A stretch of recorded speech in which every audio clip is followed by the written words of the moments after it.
नमस्कार दोस्तों, welcome back to let's study YouTube channel. इस वीडियो में हम सबसे पहले हिमाचल प्रदेश में सीएचओ, मेल हेल्थ वर्कर और फीमेल हेल्थ वर्कर की वैकेंसी के बारे में बात करेंगे। उसके बाद राज्य चयन आयोग हमीरपुर ने जो टीजीटी नॉन मेडिकल का रिज़ल्ट हमें देखने को मिला है, तो उसमें जो नॉर्मलाइजेशन हुई है उसके बारे में हम बात करेंगे। क्योंकि आपने देखा होगा कि नॉर्मलाइजेशन के बारे में अलग अलग तरह की चीज़ें हमें देखने को मिली है, और इसके ऊपर मैंने भी वीडियो बनाई है कि एक तरह का लॉटरी सिस्टम है, जहाँ पे लास्ट टाइम पे जो रिज़ल्ट राज्य चयन आयोग हमीरपुर की तरफ से हमें देखने को मिला था, तो उसके बारे में डिटेल में बात करेंगे।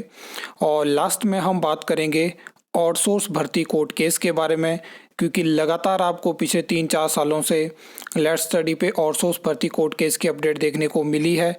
तो इन चीज़ों के ऊपर हम बात करने वाले हैं। सबसे पहले आप ये लेटेस्ट न्यूज़ देख सकते हैं, ये आज की न्यूज़ है। और आप भी जानते हैं कि हिमाचल प्रदेश में मेल हेल्थ वर्कर और फीमेल हेल्थ वर्कर की काफ़ी ज़्यादा पोस्टें वेकेंट है।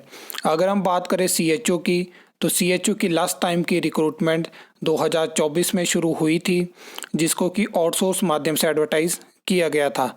आप जानते हैं कि उस भर्ती में कितनी ज़्यादा राजनीति हमें देखने को मिली, और एट द एंड अभी भी ये सिचुएशन है कि बहुत सारे ऐसे ब्लॉक हैं जहां पर सीएचओ की ज्वाइनिंग नहीं हो पाई है और बहुत सारी पोस्ट वेकेंट है।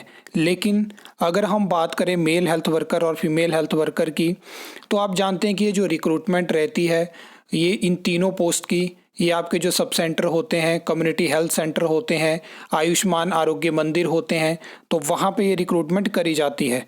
और रूरल एरियाज़ हैं तो बहुत सारी हेल्थ से जुड़ी जो स्कीम्स होती हैं उनको इम्प्लीमेंट किया जाता है। जब प्रॉपर स्टाफ वहाँ पे नहीं है तो बहुत सारी दिक्कतें देखने को मिलती हैं। बहुत सारे ऐसे कम्युनिटी हेल्थ सेंटर हैं, आयुष्मान आरोग्य मंदिर हैं, जहाँ पर सिर्फ सीएचओ से काम चलाया जा रहा है। और बहुत सारे ऐसे भी कम्युनिटी हेल्थ सेंटर हैं और आयुष्मान आरोग्य मंदिर जहाँ पे सीएचओ भी नहीं है, मतलब दूसरे जगह से सीएचओ किसी हफ्ते में वहाँ पे जाते हैं सिर्फ 1-2 दिन, तो इस तरह की स्थिति बनी हुई है। लेकिन सरकार क्या कर रही है, सरकार मेल हेल्थ वर्कर और फीमेल हेल्थ वर्कर की वैकेंसी के ऊपर भी कि क्या हम इसको भरेंगे नहीं भरेंगे, इस पे स्थिति को क्लियर नहीं करना चाहती है। आपने विधानसभा में देखा होगा जहाँ पे सरकार ने जानकारी दी कि हम इन वैकेंसी को नहीं भरना चाहते हैं, हम इसके बारे में सोच ही नहीं रहे हैं। तो कहीं ना कहीं हो सकता है कि फ्यूचर में इसको आउटसोर्स में निकाले। लेकिन फ़िलहाल ये स्थिति है कि जो हिमाचल प्रदेश में रूरल एरियाज़ में हेल्थ स्कीम्स हो गया, हेल्थ फैसिलिटीज़ हो गया, वो बिल्कुल ख़त्म होने की कगार पे हैं। जहाँ पे ना प्रॉपर सीएचओ की ज्वाइनिंग हो पा रही है, ना मेल हेल्थ वर्कर है, ना फीमेल हेल्थ वर्कर हैं। तो ये स्थिति धीरे धीरे और ख़राब होती रहेगी, और एक टाइम ऐसा आ जाएगा कि अगर सरकार male health worker female health worker की भर्ती नहीं करती है तो सिर्फ सीएचओ होंगी जो इन सेंटर्स को संभालेगी, और इस स्थिति बहुत जगह भी बन चुकी है। ये जो आंकड़े हैं ये आपके सामने हैं कि यहाँ पे बताया गया जिला सिरमौर के कुछ ब्लॉक की जानकारी दी गई है, जहाँ पे 261 में आप अंदाज़ा लगा सकते हो कि कितनी ज़्यादा वैकेंसी है। पूरे आंकड़े यहाँ पे इन्होंने रखे हैं कि यहाँ पर जो है वो मल्टीपर्पज़ हेल्थ वर्कर के 302 सैंक्शनड स्ट्रेंथ है, जिसमें कि 261 पोस्ट जो है वो वैकेंट हैं, मतलब सिर्फ 41 पोस्ट जो है वो भरी गई हैं। देखिए कितनी ज़्यादा वैकेंसी है। अगर हम बात करें टीजीटी नॉन मेडिकल की, तो 25,002 पोस्ट कोड था इसका। अब इसकी नॉर्मलाइजेशन में सबसे पहले मैं आपको बता दूं कि 25 से लेके 27 दिसंबर तक ये एग्ज़ाम कंडक्ट होता है। 25, 26, 27, 25 को 3 शिफ्ट, 26 को 3 शिफ्ट, 27 को 3 शिफ्ट, मतलब 9 शिफ्ट में ये एग्ज़ाम होता है। और नॉर्मलाइजेशन के लिए आप जानते हैं कि हिमाचल प्रदेश में जो राज्य चयन आयोग है वो जो है वो जेड स्कोर मेथड को यूज़ करता है। इसमें आपके सामने है एग्ज़ाम डेट यहाँ पे मेंशन है, एग्ज़ाम शिफ्ट यहाँ पे मेंशन है, हर एक शिफ्ट की एवरेज यहाँ पे मेंशन है। तो उसमें होता है कि कितने कैंडिडेट उस शिफ्ट में प्रेजेंट थे, उनके मार्क्स जो है वो प्लस होते हैं, फिर उनको डिवाइड किया जाता है, तो उस शिफ्ट की जो है वो एवरेज निकाली जाती है। तो पूरी एवरेज आपके सामने है। फिर शिफ्ट की स्टैंडर्ड डेविएशन आपके सामने है, और प्रेजेंट काउंट कितना था, मतलब कितने स्टूडेंट ने वो एग्ज़ाम दिया।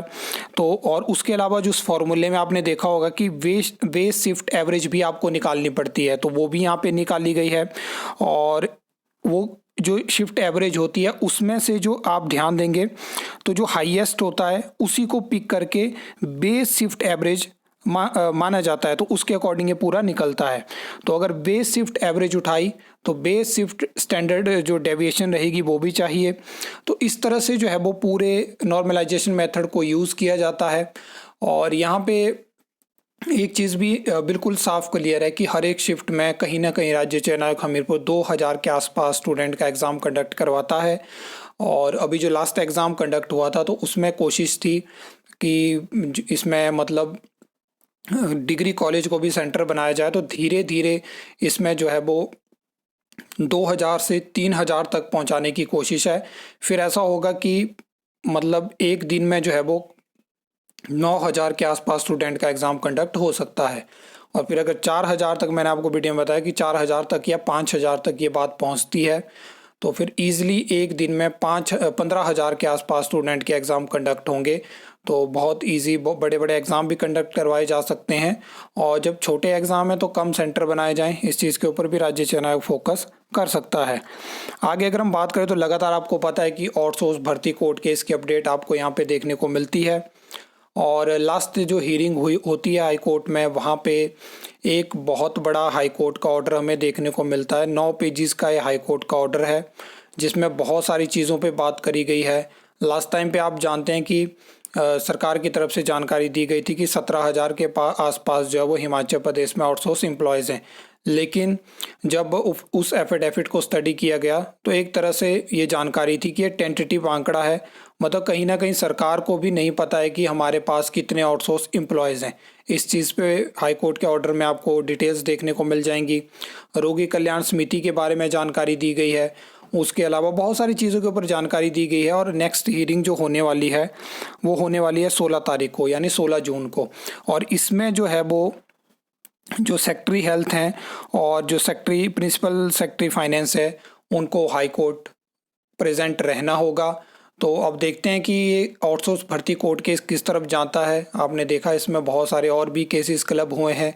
इस हाई कोर्ट के ऑर्डर में स्टाफ नर्सिस की भी जानकारी दी गई है कि 2024-25 में इतनी वैकेंसी थी, आपने इतनी वैकेंसी को भरा, तो बाकी वैकेंसी क्यों नहीं भरी गई, उस पर भी स्थिति क्लियर करिए।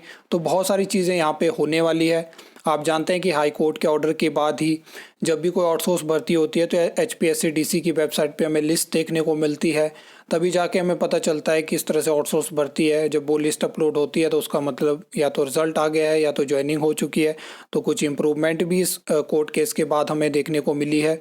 तो फिलहाल इस वीडियो में इतना ही। आई होप आपको वीडियो अच्छी लगी होगी, इन्फॉर्मेटिव लगी होगी। तो वीडियो को लाइक कमेंट शेयर कर सकते हो, चैनल को सब्सक्राइब कर सकते हो फॉर द न्यू अपडेट्स के लिए।